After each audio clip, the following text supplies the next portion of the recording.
I think it's a really exciting event and time here in southeastern Connecticut and all of Connecticut.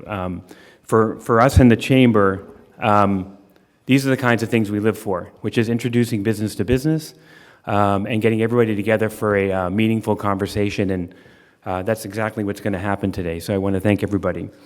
As you guys all know, Mystic is the place to be. I would be remiss if I didn't sell it for a second, as we have the Chamber, and Mystic continues to grow, continues to bring crowds in. We have James Beard Award winners. We have all kinds of activity and new businesses opening, and it's the place to be. And I also wanted to recognize some of the Chamber members who are here today, because this is, again, what we live for, and that's bringing our Chamber members together and doing business to business. And there's a large array of businesses, so it's meaningful in that way. Comics is here from Mohegan Sun.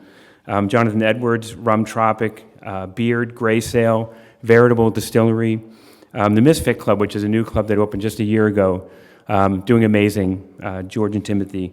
41 North Digital, so again, not a brewery, but marketing. Bark and Barley, 860 Kombucha, and Christian, who's doing the photography today, is a member as well. So just want to welcome everybody, and one other thing, September 6th is the Groton City Brew Run. It'll be our 5th year. If you are a brewery and interested, it's a great event, over 500 runners and a brew fest afterwards. So I want to make sure everybody know that. I just noticed that Toast and Tonic is here as well. So I wanted to introduce Anthony. Super strong leader, hit the ground running, the state's first chief marketing officer, an advisor to Governor Lamont, and just want to keep these brief, but it's impressive what Anthony has done, and we're fortunate to have him here, and what he's done in a little over 2 years. But I'm going to read here because I don't want to screw it up, but what I admire most about Anthony is he emphasizes the importance of collaboration, stating connectivity is where the magic happens. He believes in uniting people, ideas, and resources to collectively market Connecticut as an exceptional place to live, work, and visit, and that's what this is all about. And I think we all feel that way, so without further ado, I'd like to introduce Anthony.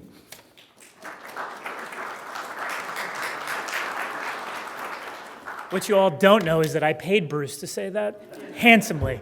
No, I mean, thank you all very much for being here. I'm excited about this conversation because what this is about, it's a little bit less about marketing because, everybody thinks of marketing, it's billboards and advertisements on TV, and I actually think of marketing as something more important. It's engagement. It's how do you connect authentically with your, in this case, your clients, your customers, audiences, and potential audiences. So I think that's what is most important for each of you as business owners to get out of this, whether it's some best practices and ideas, or even if it's just thinking of some cool ways to make your current customers feel like they're a part of your story. So with that being said, I would love to invite up our panelists, and we can each sit down and tell you a little bit more about who we are before we jump in and we start this informal but hopefully interesting conversation for each of you. So thanks again for being here. Come on up, guys. Let's do it. Yes. Tom. Like mine. I feel taken. Yeah. Because you got everybody. Awesome. Thick road. Yeah, we're all else in school. Kevin, you want to start us off and introduce yourself? Yeah, hi, thanks for coming, everybody. My name's Kevin Mardorf. I run cgbeer.com, it's beerfest.com. We basically promote breweries and beer fests, and we're looking to get more liquids on the menu at both at our events and in the tap rooms. I'm Kathleen. I run. I think so. It's still gonna be. Yeah. Okay. My name is Kathleen. I run an Instagram and TikTok account called Connecticut Bucket List. It showcases the best things to do all across the state. I started back in 2021, and since then I've been really lucky to work with a lot of small businesses across the state. It's been a pleasure just showcasing all of the amazing things our state has to offer. My name is Amanda White. I am the Senior Events Manager at Two Roads Brewing. I've been there since 2021, and oversee all the stuff from our public events, our weekly activations, just as trivia, jukebox bingo, and our private events department. I love our Yeah, okay. I'm starting. I'm so stuck in. Can you guys, is that the front? Because Tej knows. Oh, Hi. Okay, perfect. Yeah. Well, I got scared for a minute. I'm Betty Waypa. I am the owner of Betty Waypa Events and Experiences. I've been producing events of all sizes, all budgets for brands for over 25 years. So I'm very happy to be on this panel today speaking to you about how we can help you with your experiences today. Awesome. So I think first things first, I want to ask each of you, and this doesn't have to be overly formal. We don't have to go down the line. If you hear something that you like and you want to chime in, just jump in. Let's chat. And I would urge all of you, if you have questions, raise your hand. Let's just ask questions as we go. That'll make things a little bit more fun. So first things first, every place has great vibes. So what actually makes something memorable for one of your customers? And think of it as something people talk about. They want to come back for that specific reason, and they want to share it with other people on social media. I'll start, because I do love this question. It speaks to what I know and what I've lived for 25 years. I just felt very old for a minute. Maybe I will take a beer. I think there's a few things you have to keep in mind. It's unique activities. You want people to say, I've never done that before. It's unique knowledge. You want people to say, I've never heard that before. I never knew that before. You want exclusivity, whether exclusive merch, exclusive promotion, exclusive opportunity to buy a ticket to your event first before it goes on sale to the general public. And then obviously you want the wow factor, which I think is the hardest thing to do. But you want people to walk in and be like, wow, that's great. Wow, I will come back for that, for sure. Just real quick follow-up on that. So you talk about the wow factor, people wanting to come back, they're really into it. When you think about that, I think it's going to be different for every audience. So in my role, I'm marketing to an entire state, not to mention a whole state, but an entire region. So it's knowing, I think, who your audience is. So in this case, do you have to change something and tailor it for the audience, or do you think it's one size fits all? Right? You definitely need to know your audience, and you need to know the purpose of what you're doing. What's your why? I think that's really something that businesses kind of forget, because they get so logistically and operationally tunnel visioned.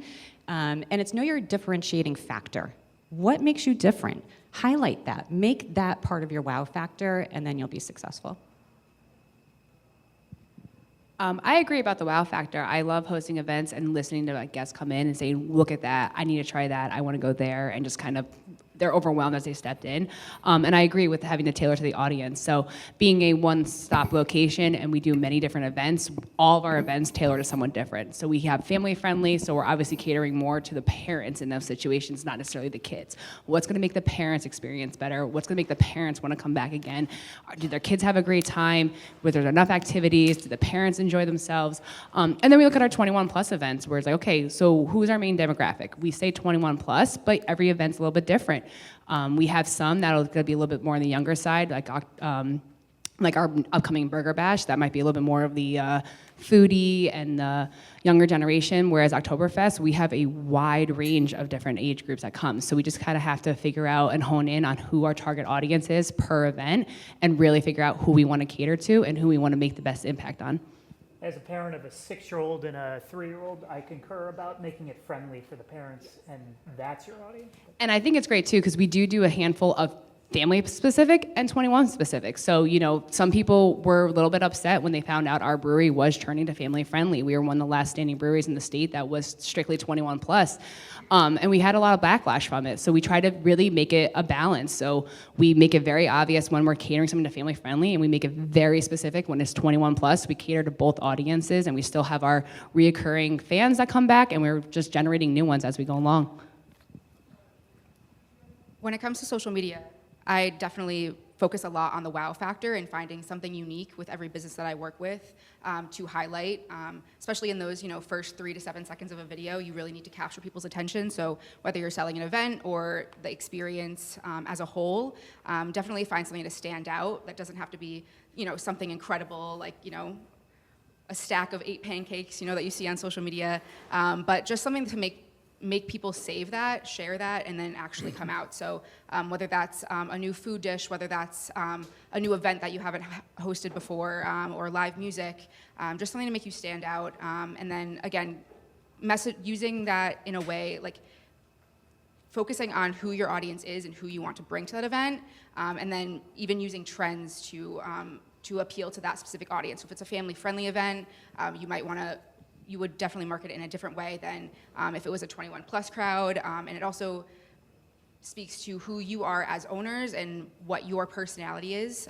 It's great to have that shine through in your content, because that's what makes you unique, and what will keep people coming back. So using humor, or if you're not as humorous, but you really love the aesthetics of your place, just focusing on that, and that will bring the type of people that you're looking for into your business. So as our resident social media expert here, one of the things that I hear from small businesses across the state, which I know most of you are in this case, they don't necessarily have a ton of time or resources to be able to do that kind of digital engagement through social and do it well.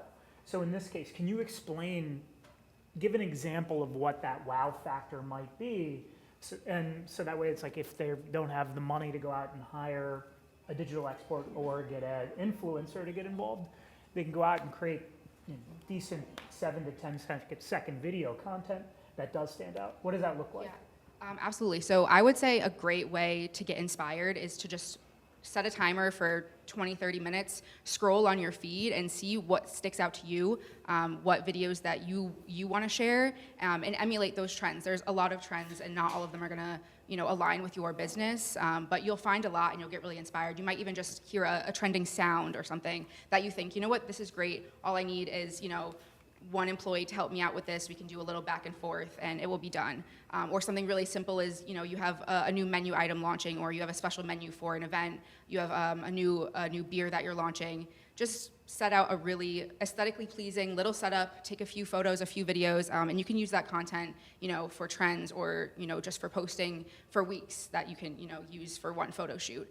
So if you can just carve out a little bit of time to get inspired and then just take that action, it'll go far. If I could jump in there too, I think a lot of stuff that helps me a lot, because I work on a pretty decent sized team, is whenever I have an event, I create a specific shot list. So I look at what I'm having for my event, and I look at what I need people to know we did. I'm very big on creating FOMO, which I'm sure you would agree with. So I look at all my activities that I have going on, and I'm like, hey, we need to have content of this. And I don't personally have to deal with the actual creation of the content afterwards, but I at least give that list to my team, and my team can then go and they know what to hit. And I think that just helps us all organize and a little bit more on the same page as a company, and we really get the message out of what we were trying to do. So whether you were there or just generating FOMO, it's like, oh wow, I need to go to the next event they have there, because they have all this fun stuff. So I just think that helps a little bit on the organizational side of really trying to focus on what you want to promote and when you want to promote it. Kevin, what you got, buddy? I like to say, I think as far as experience go, I think what it comes down to, I talk to a lot of beer fans, I listen to them, and I hear time and time again what people really value when they go to destinations is just simply talking to people. Talking to people behind the bar, especially someone who has product knowledge or brand knowledge, just having that connection and that engagement, just talking to people. Next to having good beer, but after that, it's usually, we go to a place and have this great conversation with the owner. He talked to me about how he started brewing in his garage, or he told me about the process of brewing this beer. And I think that could carry over into any venue, really. It could be at a winery, a distillery, just simply talking with people. I feel like COVID feels like it's kind of ancient history, but the one thing that we're deprived of most is the one thing I'm finding more people want the most, and that's human connection. Mm-hmm. Just talking to people. I mean, a lot of your places are welcoming as it is, but having that one-on-one conversation with your customers, they're telling us that's why they go, that's why they want to come back, and that's what they're talking to their friends about. I want to reinforce that, actually, and this is not just from my experience and where I'm at now as the chief marketing officer for the state, but early in my career, I put myself through college working at a steakhouse, and I worked my way up to be the sommelier by the time I left. And one of the things that I noticed that really engaged our guests coming in was the storytelling. And so I actually trained my staff when they were talking about wine and selling wine to engage in the storytelling. So like if they were selling a Napa Valley cab, tell stories about the vineyard. And I would always give them, when we were doing tastings, telling a little bit about the background of where it's grown, who are the people actually growing the grapes, making the wine. Like there was one great wine called Howl at the Moon. that we sold. And I got to meet the owner and the winemaker. The whole story behind it was called Howell, Howell. And if anybody knows about Napa, it's Howell Mountain is one of the AVAs within Napa. And so it was a play on words, but Howell, it was what's the word I'm looking for? It's the owner's dog. He was talking about his dog and how much the dog influenced what he was doing and the love of it. And that really worked when we talked about the dog in the winery. People really got excited about it. And so that wine sold quickly. And so we increased our sales during the Great Recession in Midtown Manhattan just through that level of storytelling. And so we bring that in how we market the state. Like, for example, we launched the Connecticut Oyster Trail coming up on a year now. And so we didn't just put the trail out. We did a short 10-minute documentary about oyster farming and food service with the farmers and the restaurant, telling the story about why they do what they do, why Connecticut, how it is their farming methods were different than others, and then why this chef who was cooking the oysters or serving them raw really did like working with these people and the thought and love that went into the dishes. So I think that storytelling romanticizes it a little bit and makes people want to try it. So I think in this case, the storytelling behind the beers or the wines that are at a winery, I think all of that most certainly helps and get people engaged and feel like they are part of something bigger than just themselves. That goes back to not just the hospitality, but it's that wanting to belong. And so actually I think that's a really good segue in talking about community. So how do you guys think businesses can turn one-time visitors into loyal regulars and not just discounts, but making them feel like part of that much bigger community? I mean, I guess I could start Yeah, we'll because, start this way. I think through events, I'm just seeing so many cool events on social media from all of you, from yoga with goats to like creating sushi rolls to comedy nights at brewery, at places. So I know y'all can speak to that a little bit. I kind of feel like consumers variety is the spice of life. So I kind of feel like, whatever your vendor is, if you offer other liquids, so if you're a brewery offering spirits and wine, I think, that people I talk to, not everybody's in the beer. Try my best to convert them, but sometimes it doesn't work. But they're like, if a venue has, I like wine. I'm like, oh, so, what if a local brewery had a wine option or cocktails? Like, I didn't know that. So I think those kind of, just having multi-options, we continue to see it more as a consumer that, more and more places have a lot of options for people who want to drink and try everything. For me personally, it's been a good way to try different products. So, different varieties, different options. Social media is a great tool to keep your customers coming back and just reminding them that you're still there. Even if you had a video go viral, that has a short lifespan. So you want to keep consistently posting and reminding people to come out. And that's not just on your own platform, but also really utilizing the Connecticut influencer community. And you don't need a budget to do that. There are a wide range of different influencers in Connecticut, especially micro-influencers. A lot of them don't charge, or you can, send out invitations to influencers to events and just see if they come out and happen to post on their own.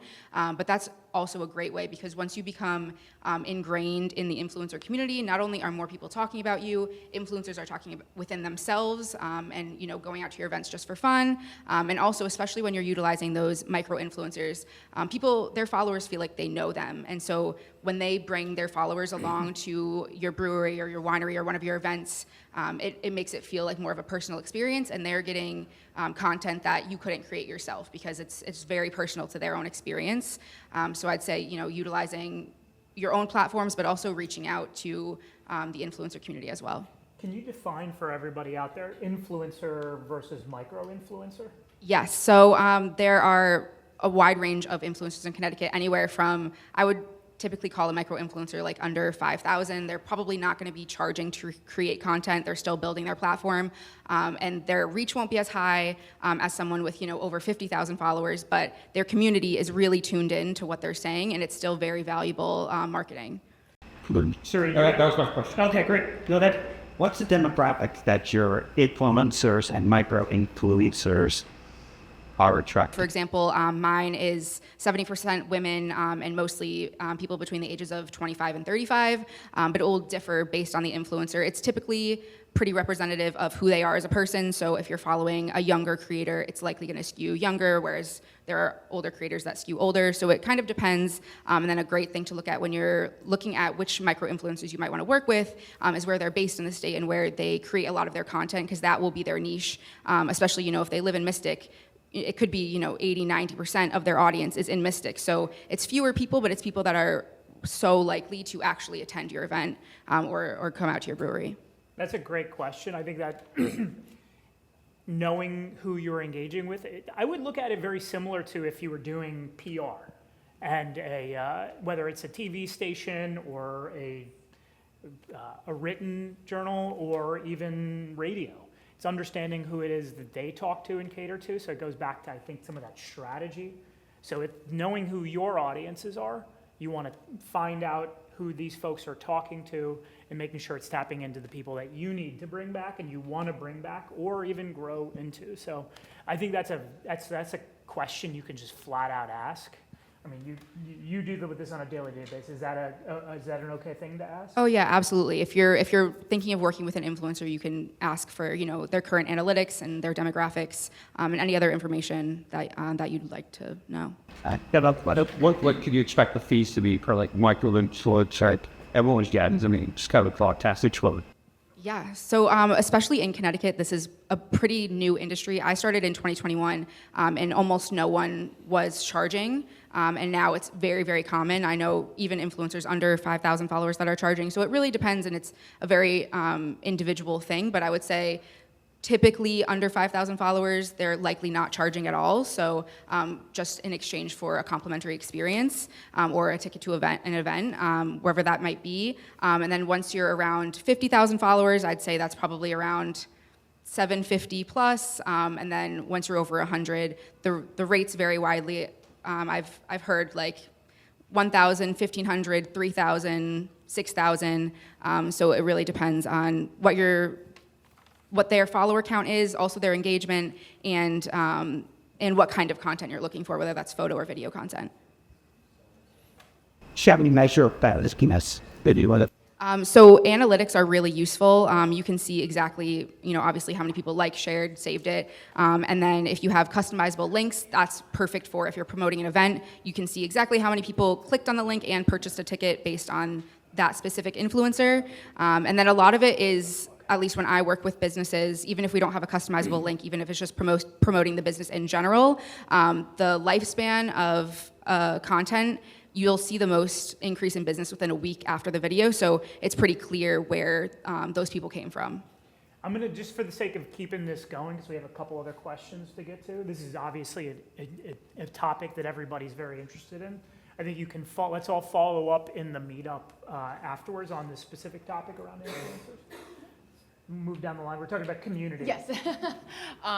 Yes. So aside from using social media and influencers, I actually do utilize my events to draw in a community and to bring back repeat customers. So every time we have an event, we do try to wow everybody that is attending this.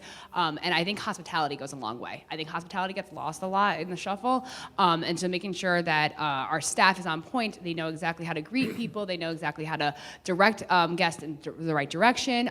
Little touches. I know we do free waters at our events. I get many, many comments and feedbacks afterwards saying that they just think that was a great little touch on a festival. So really trying to find those little touch points that make a huge impact on the consumer could go a long way. And it really does bring them back in for repeats. We do try to, we pretty much use all the events as a launching point to become their local watering spot.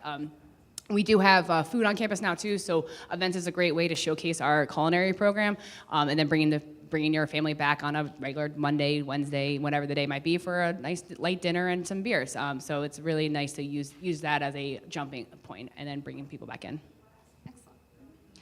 Last point I'm going to make is, how do you engage those people who come to your events who are your core fans 365 days a year, right? It's easy to get your hardcore fans to an event. They love you, they'll come, they'll bring others, but what happens after the event? How do you engage them other than what's on social media?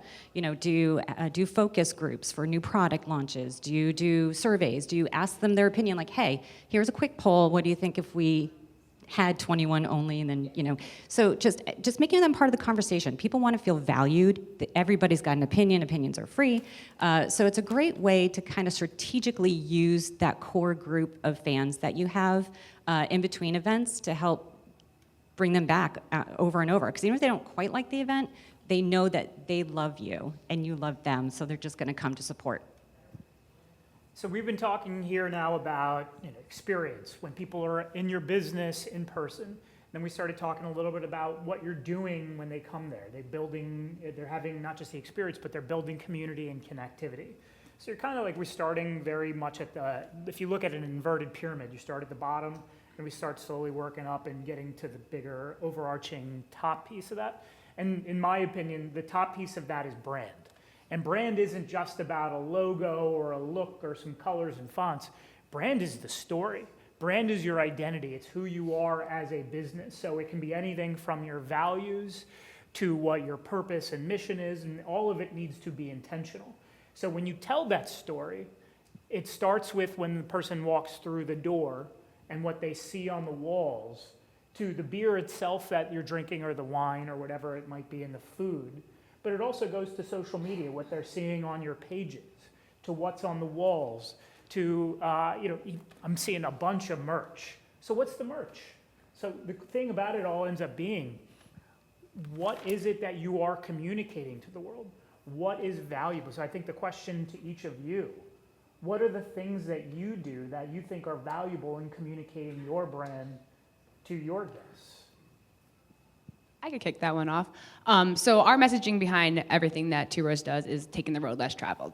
We live and die by that motto. So when it comes to our events and our tasting room and our beer and our food, everything is, well, I shouldn't say everything, but mostly everything has a unique taste on it. So from our events, we do some of the typical like trivia nights, live music, things like that. But then we also hosted a couple weeks ago our 6th annual Pinewood Derby. Not many breweries do that, so we have things like that. So we always try to have a unique twist on some of our events, or whether it be a normal run-of-the-mill event, and we have a unique activation going on. Like our Summer Fest, we did a arm wrestling competition. Can't really find that stuff around anywhere. So we always try to find something unique, oddball thing that not a lot of people are doing, and run with that. And that's kind of our messaging: is do things that others don't, do things that people, you know, out of the norm, and kind of generate a crowd that way. And we do that with our events and our tasting room, and then even with our beer. Phil Markowski, our brewmaster, is a mad scientist, a genius. He literally went down to Stratford Beach and took water out of the Long Island Sound and filtered it and made a beer from it. It was very unique and very weird, but he does things like that. So we always kind of have a unique taste, a new take on the road less traveled. I got a question. So when it's detrimental for your business, because I remember one example, there was this high-end restaurant, but the minute that they started doing trivia nights, right, the regulars where they will go for like a $200 meal, like they will be like, oh, I don't want to go here again because this is different for what I'm used to. And I think like you said an example before about like putting your family-friendly beer price. So how you navigate that part? So just making sure I'm understanding. So how do I navigate kind of having a bunch of different kind of events? And well, when it's good for you and when it's bad for you to like do other types of events, you know? It's a lot of trial and error, to be honest. So we kind of just run with whatever sticks. Trivia, jukebox, bingo, those kind of events really will have a week after week following. I understand a lot of other bars do trivia. Most bars do trivia on Wednesday. We included trivia on Wednesday. So just kind of having whatever kind of spins on it. We kind of, when it comes to trivia, for example, it's not necessarily promoting the trivia night. It's promoting whatever new draft we have on or what new food specials on. So that's kind of a way we draw in a crowd. It's the trivia is almost like the added value, but you're coming more so for the meal or the beer that you're going to be drinking. And that's kind of how we take the approach to standing out against other places. I'll actually jump in and answer that question as well. I think what you have to do in this, if you are doing something different, whatever it is, it's okay to be different, but it has to fit within your brand. It has to be part of your identity. So in this case, trivia night wouldn't necessarily fit with an upscale type of restaurant because that's not necessarily part of the identity. So in the case for the state of Connecticut, the first thing that I had to do when I came into the office, they were in the throes of a rebrand process. So I stopped and looked at everything that was being done. And I have to tell you, we had to pivot quickly because everything that was done was trying to market Connecticut like it was Miami or California. And that's not Connecticut. Let's just be honest. Like, we all know what Connecticut is and what it isn't. So look, don't get me wrong, there's logos and colors and all that stuff. It's a little bit alchemy. It's part science, part art. But then there was other things that are firmly part of the Connecticut identity. When you look at stuff like pizza, the shoreline, advanced manufacturing, making the most complex machines in the world. All of these things have been part of the Connecticut identity. So for us to run the opposite direction would have been a misstep. And actually, we've leaned harder into that from a strategic sense, so that way it becomes part of who we are and a stronger part of an identity, which is something we found from surveys and focus groups that Connecticut did not have beyond our borders. So in fact, transforming it from something that was a liability into something that ended up being a benefit and a strength. So I think going back to that question, you have to know who you are and what your customers or your audience wants. And in this case, if you're gonna go that opposite direction, make sure they're part of that decision and ask them. Make them a part of because they are part of the community. And if you're gonna go another direction, they may not like it, and they'll likely tell you, so. Actually, that segues really nice into what I was going to add to this question is know who you are, know your brand voice, and please stick with it. A lot of brands think, oh, I am going to try, it is trial and error, but stick to who you are. Don't try to be something you're not. People will see right through it. We're all consumers, right? We know when our favorite brand changes something, whether it's their advertising, their logo, their colors, but really it's find your voice, know the tone that you're going to speak to your customers in. The worst thing is you're getting an email, or something on social media, and you're like, who are these people? This isn't Two Roads. This isn't, CT Beer. What's going on? Are they having an identity crisis? So it seems so simple, but it's just, there is a huge temptation, especially when business is declining. I'm going to try something else, and it can sway too far, and then you've just totally lost your core customer. Absolutely, and when it comes to social media advertising, you want to make sure that's matching your brand vision and identity, because if you're posting content that doesn't align with what people are going to come and actually experience, then you're bringing in the wrong people and they're not going to come back, and then you're alienating the people that want to be there in the first place. So it could be as simple as if it's a very lively, casual atmosphere, maybe stay away from extremely polished, subdued videos and really lean into that vibe. You want to create content that makes people feel like they're going to feel when they're there. So capturing people enjoying the space, using lively music or humor. A lot of time, I've worked with one bar, and humor we found is really, their audience is really receptive to that, and that's what's getting the most shares. So things like that, just really finding what your audience is enjoying consuming and that it also aligns with your brand. Kevin, you have anything you want to add? Yeah, well, I run a few craft beer groups, one nationwide, one local here in Connecticut. And one thing I noticed from the groups is that, people are sharing their experiences at brewers. And I just try to connect with them in the digital world, in the metaverse, and just kind of talk to them, try to comment. One thing I do want to say is that to everyone here, do not sleep on these groups. There's a ton of Connecticut Facebook groups out there.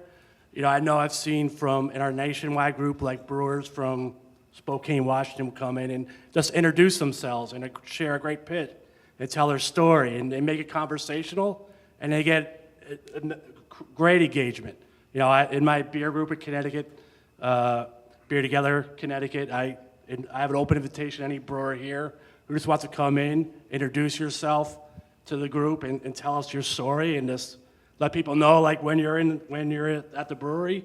I bet you'd see awesome engagement from that and people wanting to learn more. It would really endear yourself to more folks when you get more of that personal with people in the metaverse, in groups. Don't sleep on the groups. All right, guys, we are coming down to the wire here. I got a couple of lightning round questions for everybody just to keep it fun. No explanation, just quick answers. Use your gut, all right? So we'll just go down the line on this one. Live music or trivia night? Live music. Live music. Live music.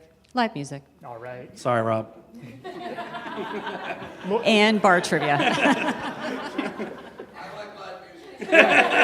Good answer. Good answer. All right. Loyalty punch card or secret menu? Secret menu. Secret menu. Loyalty punch card. Secret menu. All right. Beer flights or live advice, or excuse me, life advice from the bartender? Life advice all the way.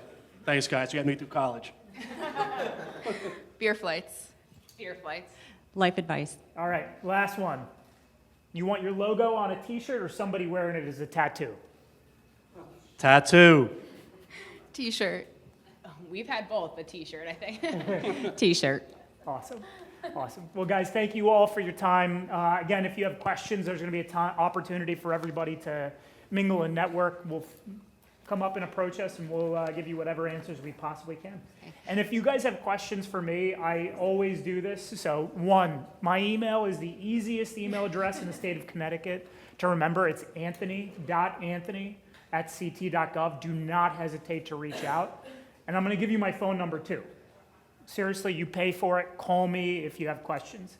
It's 860-969-7857. So, like I said, do not hesitate. Thanks a lot. Great. Just a little housekeeping. Thank you, Anthony. Fantastic. Thank you for moderating this panel. Thank you, everyone, for being on the panel. We're going to take a quick break. Bar closes at 3:30, so refresh if you need. And then in about 10, 15 minutes, whoever wants to do the meetups, it's going to be in the lobby in the waterfall area. That's if you're interested in talking more about what's happening in the craft beer industry, or if you have questions, some of the questions that we heard today about the influencers, please go there. And if you want to talk about mashups, I will be facilitating that conversation in this room. Kevin will be facilitating the meetups. So thanks again.